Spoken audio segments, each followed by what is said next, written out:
Daily study आम 4 to 6 hour daily study आउ best duration आम रखिले 90 to 120 डेज बा 3 to 4 मंथ गोल आमर हूँ कौन ना आम क्लीयर करवा रिटिन सहित फिजिकल टेस्ट से 30% मार्क रखिले क्वालिफाई हे कौन ना SC ST PWD ex serviceman मैंने फिजिकल टेस्ट आमर बेस्ट प्लाटफर्म हूँ जो जय जगन्नाथ एथलेटिक एंड कोचिंग एठी आमर सबु प्रकार डिफेन्स आउ पुलिस ट्रेनिंग दि जाए यहाँ आमर मंगलाघाट बाईपास नियर श्री सेतु पुरी ठारे अवस्थित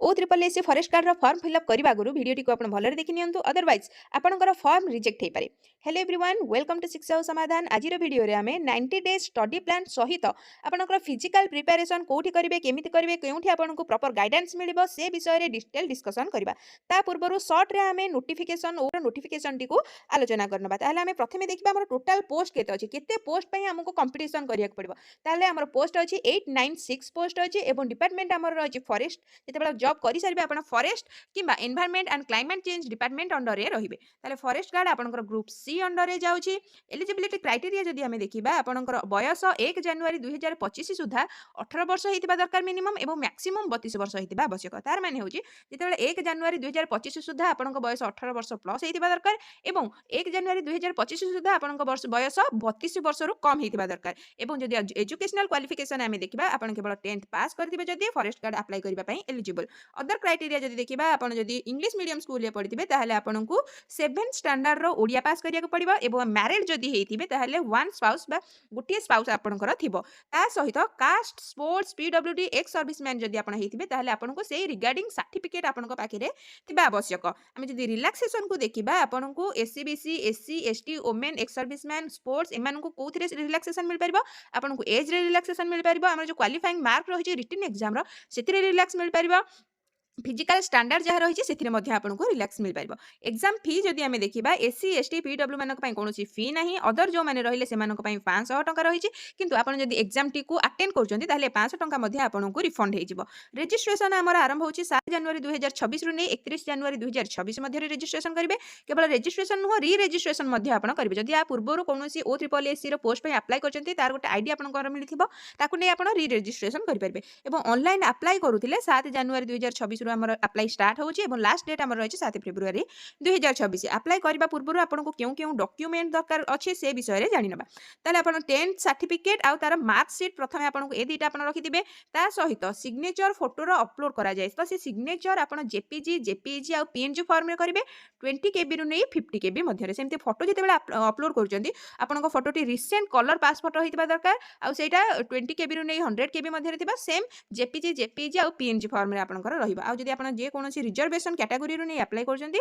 से रिगार्डिंग सर्टिफिकेट आपनक पाखरे थिबा आवश्यक। जदि आमे एग्जामिनेशन देखिबा एग्जामिनेशन हमर दुईटी स्टेज रे हबो। फर्स्ट स्टेज हमर रिटन एग्जाम जो माने रिटन एग्जाम क्लियर करिवे से माने फिजिकल टेस्ट पई क्वालिफाई करिवे। ताले रिटन टेस्ट आमे देखिबा रिटन टेस्ट आपनकर 100 मार्क रो हबो आउ सेटा हमर एमसीक्यू बेस रे हबो बा एमसीक्यू टाइप रे हबो। सीबीआरई मोड माने ऑनलाइन मोड रे हे पारे। आउ सिलेबस जदि आमे देखिबा सिलेबस हमर मैथ आपनकर 20 question 20 mark general studies 25 question 25 mark English आपनकर 20 question 20 mark Odia 15 question 15 mark computer से बळे 20 क्वेश्चन 20 मार्क टोटल 100 हमर हे जाउची। आ जो एग्जाम हमर हबो सेटा हमर हाई स्कूल सर्टिफिकेट लेवल रे हबो हमर जो 10th पर्यंत आमे जो पढुचे सेथिरे जो लेवल रो पाठ अछि सेही लेवल रो क्वेश्चन आपनकर एग्जाम रे आसीबो। तो सेति पई हमर 6th रु नै 10th पर्यंत जेति कि भी हमर बुक्स अच्छी रिगार्डिंग जमीतिका कि मैथ हो जनरल स्टडीज हो इंग्लिश हो ओडिया हो ए टॉपिक गुडाक आपणकर ए 1 मंथ मध्य मु कवर करदेवी। ता सहित आपन जदि जीके हो ओडिशा जीके हो ए गुडिकर आपन वीडियो चाहूचंती बा जे कोनोसी वीडियो चाहूचंती आपन चैनल रे वीडियो रहिचे से गुडी को मध्य आपन फॉलो करि परबे। काहे कि जो सिलेबस देइचे बहुत वास्ट सिलेबस आपनकर क्लियर कट देइनि कि को टॉपिक रु ही आसीबो। मैथ दे देइचे ताले मैथ रे हमको सब पढिया पड़िबो। सेमिति जनरल स्टडीज रे हमको history geography political science both India आ ओडिसा रो सब पढ़िया पड़ो। ता सहित करेन्ट अफेयर्स पढ़ा पड़ो स्टैटिक जीके पढ़ा पड़ो इंग्लिश सेमती सब कवर करने पड़ो। सेम जिन ओडिया और कंप्यूटर में हमको सब कवर करने पड़ो। ताहले हमर टाइम रही एग्जाम जो टाइम रही टाइम आम रही 1.5 आवर माने 90 मिनिट्स आमर रही आउ नेगेटिव मार्क ए अच्छी 0.25 माने 4टारे आपंकर 1 मार्क माइनस हम। जब क्वालिफाइंग मार्क आम देखा ताहले 30% मार्क रखिले क्वालिफाई हेबे को माने ना SC ST PWD ex serviceman माने हमर 100 रु जदी 30 रखुचंती ताहाले से माने क्वालिफाई हे जिवे फिजिकल टेस्ट पई सेमिति अदर जो माने रहिले से माने जदी 35% रखुचंती बा 35 मार्क रखुचंती ताहाले से माने मध्ये क्वालिफाई हेबे फिजिकल टेस्ट पई आ एग्जाम टी आपनकर बाइलिंगुअल रहिबो देन आम देखा कि प्रिपेरेसन प्लान रिटिन आउ बोथ फिजिकल एग्जाम टेस्ट पाई स्टडी प्लान जदि आम देखा आम टार्गेट करवा 3 to 4 मंथ एपर्यंत आपनकर डेट आसीनी एग्जाम को मासरे हम तार डेट आसीनी से आम टार्गेट करवा 3 ରୁ 4 मास भितर आम कंप्लीट करवा पूरा सिलेबस को जेहेतु भास्ट सिलेबस रही आम प्रथम टार्गेट करवा कि 3 ରୁ 4 मास भितर आम गोटे थर रिविजन केमिति हेजिबा तापर डेट जते आसीबा हमर सेकेंड थर्ड टाइम आम देखा तो ताहले आपको कौन करबा डेली स्टडी आम 4 to 6 आवर डेली स्टडी आ बेस्ट ड्यूरेशन आम रखिले 90 ରୁ 120 डेज बा 3 to 4 मंथ गोल आमर होची कोन ना आम क्लियर करबा रिटिन सहित फिजिकल टेस्ट सेति पई आम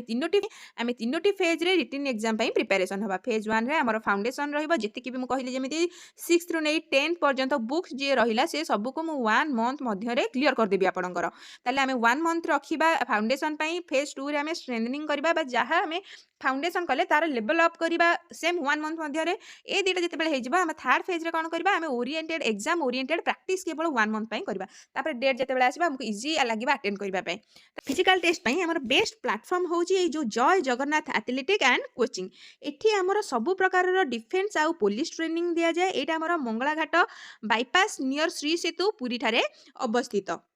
जय जगन्नाथ एथलेटिक्स रे आपनकर फिजिकल क्लियर पाई बा फिजिकल टेस्ट क्लियर पाई आपनको 100% गारंटी मिलिबो आ एठी आपनको इंडिविजुअल रनिंग इंप्रूवमेंट ता सहित स्टेप बाय स्टेप आपनकर फिजिकल बिल्ड अप एवं मोस्ट इंपोर्टेंट होची आपन पर्सनल गाइडेंस एठी आपनको मिलिबो अनेक गुडी एस्पिरेंट्स रहिचंती जो माने कि एठी फिजिकल टेस्ट क्लियर करी करी से माने जॉब कर पाई सरचंती एवं आपन जदी जॉइन करबा को चाहउचंती बा एडमिशन करबा को चाहउचंती एबे तार एडमिशन ओपन अछि फिजिकल बैच पई जल्दी जॉइन करंतु नहले सिलेक्शन चांस आपनकर कमी जबो केवल फॉरेस्ट गार्ड नुह forester forest guard excise constable सब पई जदी आपन फिजिकली प्रिपेयर हेबा पई चाहउचंती ताहले जय जगन्नाथ एथलेटिक्स आपनक पई बेस्ट रहिबो एठारे आपनकर कांटेक्ट नंबर रहिची आपन जदी चाहउचंती कॉल करिकिरी किंबा पर्सनली विजिट करिके एठी आसी आपन क्लियर करि परिबे आपन मानकर डाउट आपनकर नंबर रहिला ता सहित एड्रेस मध्य रहिला सो कॉल करंतु विजिट करंतु आ आपनकर फिजिकल प्रिपरेशन आरंभ कर दियंतु एबेठारु जदि आप सिलेबस चाहते ताहले कमेंट बॉक्स रे कमेंट करंतु सिलेबस बोली जेमिति कि आपन जो ई सिलेबस टी बा रहिची एथिरे क्लियर कट देइनी केउ टॉपिक रु आसीबो तो प्रीवियस ईयर एग्जाम रो क्वेश्चन गुडी को एनालिसिस करके आपन पई गोटे सिलेबस आसीबो तो चाहते जदि कमेंट करंतु केवल सिलेबस ताहले जदि आपन वीडियो टी को भलो लागताय से पर्यंत देखिथिबार बहुत बहुत धन्यवाद कमेंट करंतु शेयर करंतु सब्सक्राइब करंतु थैंक यू।